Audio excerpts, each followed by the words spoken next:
What makes a human heart unhealthy?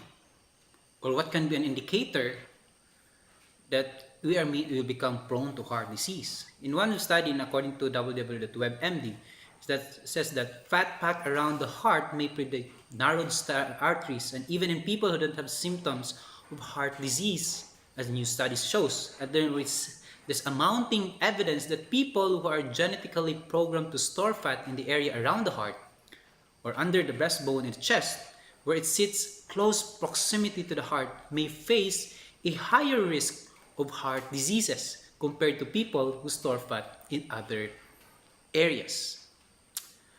That's science, but why am I talking about that? But before that, hello friends, I'm Richard and welcome to this daily brief gospel reflection.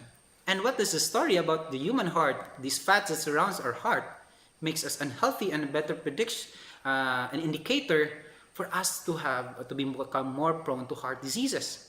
Because in the gospel today, taken from John 2 verses 13 to 22, when we see here that Jesus was so mad with those money changers, those who sell oxen, sheep, and doves, and you know what he did?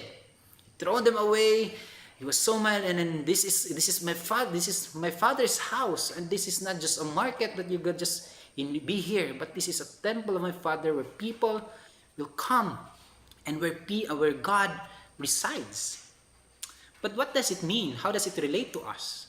When we say temple, it talks about our human heart, even ourselves. Ourselves is a temple of God. That's why this must be even our desires or the fleshly desires, they must be regulated, they must be tamed because this is God's temple. And what makes us unhealthy then, even our hearts, just like a human heart wherein there's fats are around it, will become unhealthy. And what does it mean when you say things that covers it up? Is that these are things that we are so attached with the world. Anything that distracts us, anything that will separate us from the love of God, or even things just like wealth, fame, or even doubts in ourselves, sins or attachments, and even not so good relationships. These are things that can hinder the Lord to get inside in our respective hearts for Him to cleanse it, to make it His own, and eventually He can't get inside and He can't change us because it's a choice that we make. And even the gospel yesterday, wherein He says that if you will love more the relationships that you have with your parents, with your friends, and even with your work, even to the material things, then you cannot be my disciples. And so, dear friends, in today's gospel, even though Jesus here, sometimes Jesus will really shake our respective hearts, our respective lives, to show us, hey, gumising ka. I always see that I loved you, I have accepted you, I am compassionate towards you, I am forgiving, and I'm just waiting, knocking into your hearts day by day, that you will welcome me into your heart, into your life. And so, dear friends, the question for you is that, are our hearts open for the Lord to get inside? Are our hearts beating for the Lord?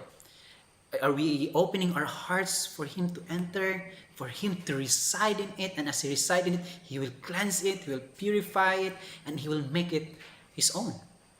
Or still, our hearts still closed due to our attachments. It's so difficult for us to detach. And so, my dear friends, it's a reminder for all of us today. Let's allow the Lord to cleanse this heart of ours, this temple, because this is not our own. This is the Lord's. We are of His home.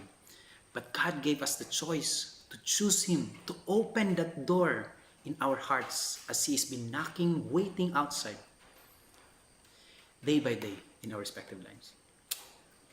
And I guess that's a reminder for all of us today.